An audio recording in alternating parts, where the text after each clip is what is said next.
صحیح انہوں نے پوری ڈیٹیل لکھی ہے. وہ ڈیٹیل جو ہے نا آپ کے سامنے 1-2 منٹ کے اندر رکھتا ہوں، پھر میں اپنے موضوع کی طرف آتا ہوں کہ بریسٹ کینسر وہ ہر 9 میں سے ایک خواتین کو لاحق ہے بریسٹ کینسر. ٹھیک ہے جی. تو کہتے ہیں کہ اپنی مائیں بہنیں بیٹیاں وہ الٹرا ساؤنڈ کروائیں اور ضرور کروائیں. خواتین کو آگاہی دی جائے کہ وہ اپنا ٹیسٹ ضرور کروائیں. 20 سال کی عمر سے بریسٹ کینسر شروع ہو جاتا ہے. عورتوں کو دودھ کی جگہ سے کوئی اور پانی یا مادہ نکل رہا ہو تو فوراً اس کا ٹیسٹ کروانا چاہیے. اگر عورتوں کے بغل میں گلٹی وغیرہ ہو تو بھی ٹیسٹ کروائیں. ایک بیماری ایک نسل سے دوسری نسل میں پھیل سکتی ہے.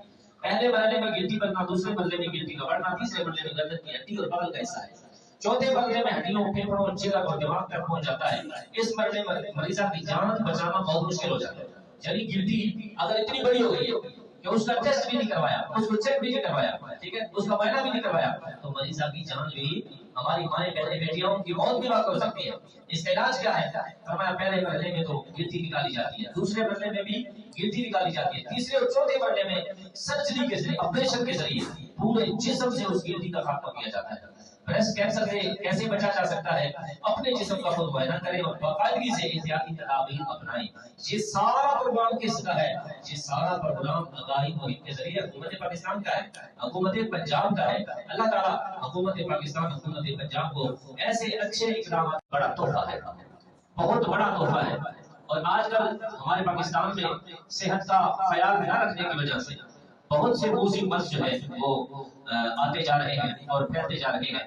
سب سے بڑا موذی مرض جو کینسر ہے خصوصاً عورتوں میں پایا جاتا ہے، اور حکومت پاکستان اس کے حوالے سے بڑے اچھے پروگرام کی تشکیل دے رہی ہے. اللہ تعالیٰ حکومت پاکستان کو اچھے پروگرام جو صحت کے حوالے سے ہیں وہ لانے کی توفیق عطا فرمائے.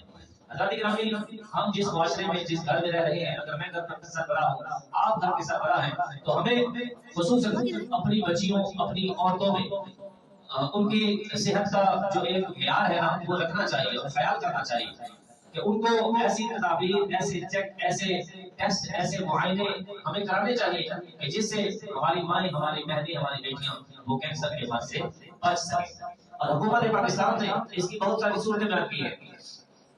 وہ چاہتے ہیں کہ جو گھر کا سربراہ ہے وہ اپنی ماں، اپنی بہن، اپنی بیٹی کو کینسر سے بچائے، کیونکہ کینسر بہت مہنگا مرض ہے. اس کا اگر علاج کرانا پڑ جائے تو بہت مہنگا اس کا علاج ہے، بہت مہنگا مرض بھی ہے، بہت مہنگا علاج بھی ہے. اور کہتے ہیں کہ ایک گھر کا جو سربراہ ہے اس کو چاہیے کہ وہ آگاہی دے ماں کو، بہن کو، بیٹی کو. کس کی آگاہی دے؟ کہ آپ کے اندر اس طرح کی علامات تو نہیں پائی جا رہی، یعنی کہیں پر کوئی گلٹی تو نہیں بن رہی، کہیں پر کوئی ایسا